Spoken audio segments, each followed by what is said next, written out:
All right, so here are a few pointers to anxiety. For instance, if you are a perfectionist, you want things done the way you want it, perfectly without any mistake, it shows that there is some level of anxiety. If you often find yourself judging yourself, being critical of yourself by standards set by other people, that shows that there is some level of anxiety in there. If you also find yourself looking over your shoulder, you're often suspicious of everybody and anybody, then that shows that there is a level of anxiety. If you're also fond of giving excuses, procrastinating, then you are checking yourself for anxiety. And there are a lot more checkers of anxiety. Today I am going to be discussing anxiety from a public health perspective, and that means that information I'm going to be sharing with you on here is based on research and also based on my experience with anxiety.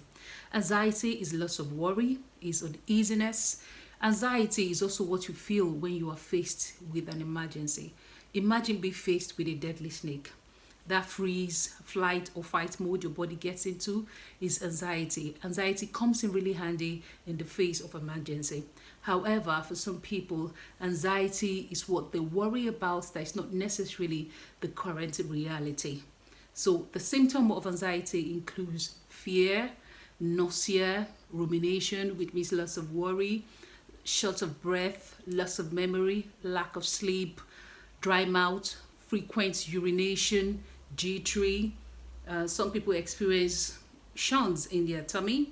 Some experience a lot more.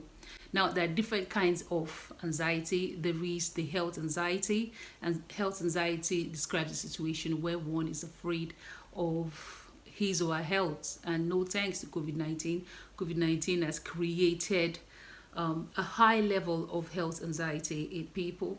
There is also the social anxiety. Social anxiety describes a situation where you are afraid to be in public, afraid to speak in public, or be in a public place. That's social anxiety. There's also the obsessive compulsive disorder, which describes a situation where one experiences a repetitive pattern of behavior and thoughts that is oftentimes overwhelming. There is also the post-traumatic stress disorder.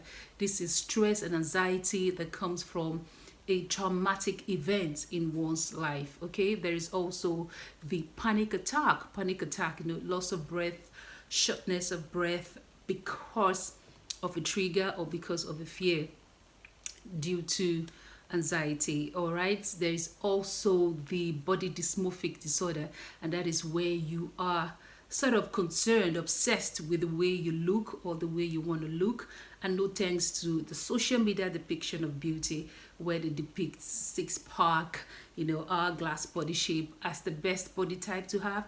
So that has aided body dysmorphic disorder.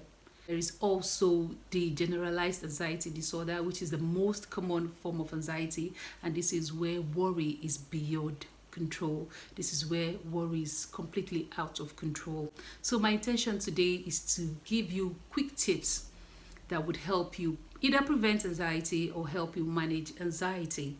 Okay, now one of the signs of anxiety or one of the symptoms of anxiety is that it disconnects your body from your mind. So your mind is thinking about something else, probably thinking about past experience, whereas your body is in a different place, your body is in a safe place. All right, so what you want to do, the first tip I want to share here is for you to practice the grounding exercise. One way you can do that is to allow positive energy flow from your mind, flow from your head, down to your body, down to your leg. Allow your leg, allow your toes, feel the texture of your shoe or the floor, or whatever it is your toe is stepping on.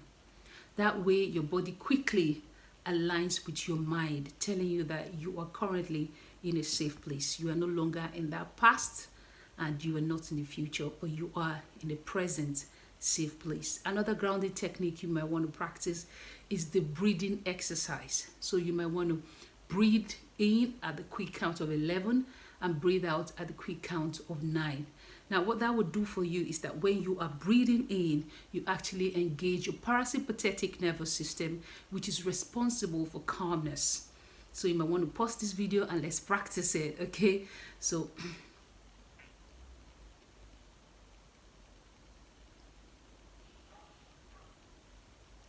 Now you can do that a couple of times, and what you realize is that you are calm. You can also try this technique when you are angry, when you're furious and all that. So breathing in and out will help you calm yourself such that you can focus on what is important.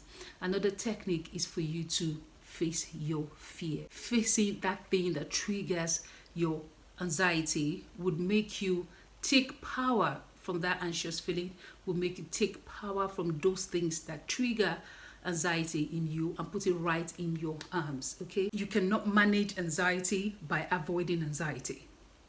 So whatever it is that makes you afraid, whatever it is that triggers your fear, you must condition your mind to at least give yourself a goal at facing those fears. All right, for instance, if you're afraid that you might have COVID-19, you want to face it by asking yourself important questions. What is it that is within my control, and what is it that is outside my control? Now, what is not within your control is probably the cure for anxiety. If you're not working with finding the cure, you want to tell yourself that that is not something that you should worry about. There are people who are in charge of that and who are top of their game.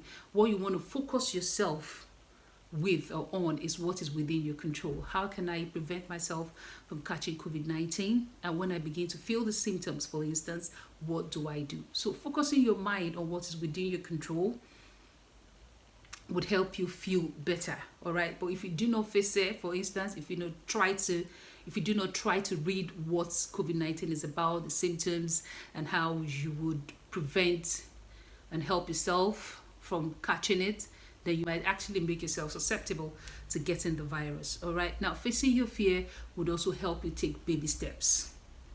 Okay, for instance, my son is scared of dog. Even before he had an encounter with a dog, a big bulldog kind of chased him in the park, and that made him say he doesn't want to ever be with a dog again. So he became really scared of dogs. And what I did was to get him this stuffed dog. That was the first step. Get him this stuffed dog and made him go to bed with it. So I took away the other teddy that he sleeps with and gave him this one. So as time went by, he began to play with nice dogs on the streets. He started by stroking on nice dogs, and now he wants a dog.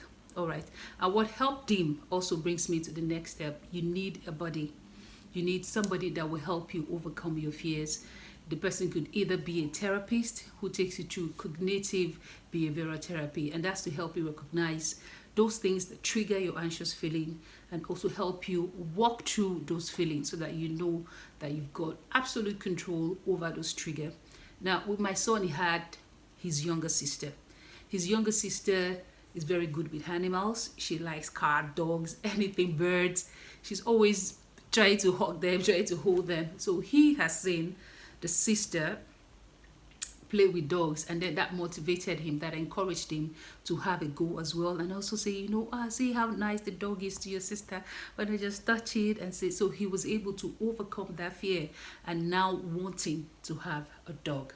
Now the next tip is for you to scale how you feel from, let's say, 1 to 10, 10 being the highest. So assuming you have an interview to attend or you have a presentation to do, which is often what I experience too. So what I do is scale how I feel an hour before the presentation, scale how I feel towards the time that I'm going to do the presentation. And what you realize is that by the time you start, a few moments later, you would be on top of your game. You literally forget that you were anxious. Okay, so the next tip is for you to chew gum. Now, chewing gum would help you feel like you are in charge, since one of the symptoms of anxiety is dry mouth. So chewing gum will help you salivate. Chewing gum would help you recondition your body towards feeling calm and towards managing that physical symptom of anxiety. Okay, now the next step is for you to try physical exercise. I cannot say this enough, the importance of exercising. Okay, and I know when you say exercise, people kind of think of gym. The first thing that comes to mind is how you're going to sweat in the gym. No, you can actually incorporate physical activity into your daily life. For instance, you can take a walk around your garden. You could also stand more instead of sitting. You could decide to stand for 2 hours and then sit for 30 minutes. Just make sure that you are giving yourself the opportunity to stand more, and you could park your car a mile away from where you're actually going to and take a walk down to where you're going. So the simple things that you can do each day could help you incorporate physical activity into your daily routine. And you could also stand whilst you're at work. Instead of sitting on your chair, you want to put your whatever it is you're working with on a higher platform, and then you are able to stand. That way you know that somehow you're getting in physical activity into your daily life. Physical activity has been shown to have equal amount of effect as with medication. This is what scientists say. It is not my words. So instead of going on medication, assuming you don't want to take medication, there's nothing wrong with that, but assuming it's not the route you want to go, you also want to make sure that you are doing that exercise. Exercise will help you release happy hormones. Exercise will help you feel powerful and actually feel in control of what your emotions might be at the time. Now, the next step is for you to use your faith. Assuming you've got a faith, I find it really helpful in the sense that when I feel anxious, as a Christian, I use Bible passage. For instance, I say, the Lord has not given me the spirit of fear, but of power, love, and sound mind. Now, I do not say it in my mind, I speak it out, because there is power in the tongue, so as much as I say it, it registers in my mind that God has not given me the spirit of fear, but of power. I need to exercise power over anxiety. I need to exercise power over the situation that I'm faced with. Okay, so that helps me stay calm. That helps me feel I have got the innate ability to overcome whatever it is that is in front of me. All right, and I take a go at it. Another thing is for you to open your mind towards risks. Negative problem mentality do not help with anxiety. For instance, if you think that anxiety is the worst that could happen to you, or you think that problems are dead ends, the problems are not meant to happen, and when it happens, it's the end of the world. If you have a negative mentality towards problem, then there is that high tendency that anxiety might be something you have to deal with in the long term, because this is life. Life happens, really, and change is very permanent. Things happen every day that make people anxious. So having a negative mindset towards problem will make you feel really agitated when you are faced with problems, and you don't want that. What you want to do is place your mind, place yourself to the point that you know that whatever happens, you are able to handle it. It's just being a risk taker, knowing that whatever it is not the worst. I won't be the first, I won't be the last, and I can come out better at the other side. If you have a mentality that problems are meant for you to solve, problems provide opportunity to provide solution. All right, so if you see problems like that, not to take you by surprise, you just see every problems or every issue as a challenge that is surmountable, or as a challenge that will add a feather to your cap. All right, the next tip that I find really helpful whenever I'm anxious on the spot is to move my body. Before I started this video, I had to stretch just to release the tension in my muscle to make me feel relaxed and do this video. So it might be useful to you if you want to try it, if you're about to start a project, or you're about to say something, or you're about to sing in public, which I do sometimes. Just stretch, kind of kick your legs and release the tension in your muscles. Okay, that way you're able to relax and do whatever it is you've got to do. All right, another thing I find really helpful is body massage. So you might want to do these alternative practices. There is reflexology. I remember my first experience with reflexology.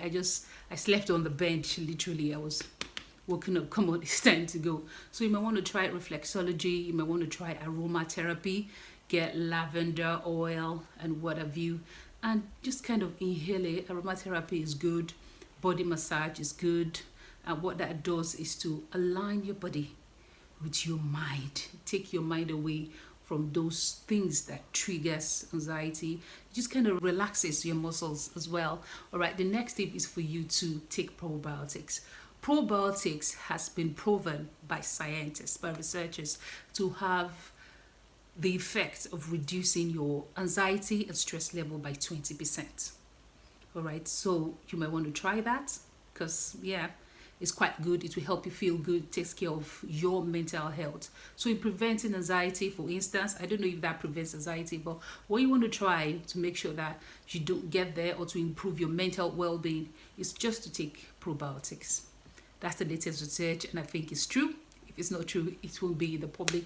The information will not be in the public domain. All right. Now, the next tip is to take medication if needed. All right. So if you need to take medication, do not be afraid of taking medication. It depends on how anxiety affects you. So if you have severe symptoms of anxiety, medication would help you reduce the physical symptoms of anxiety.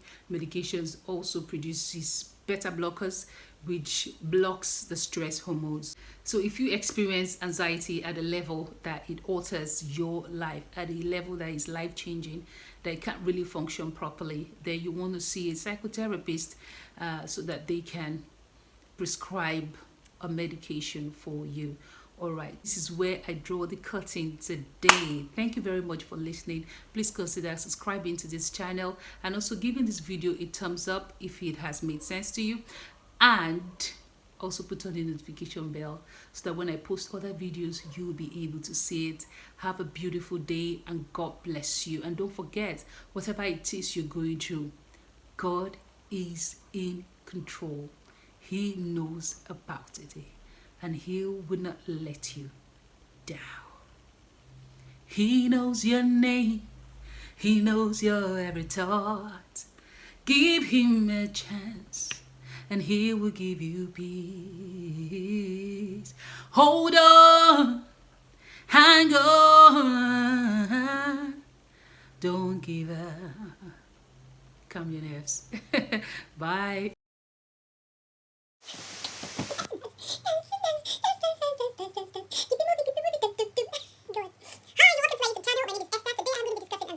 Level of body dysmorphic.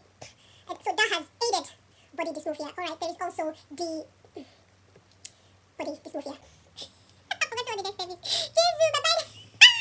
Now, okay, now the next step is for you to try physical, which blocks the stress hormones. Excuse me. So if you experience prescribed medication for you, okay, so this is where I draw the curtain today.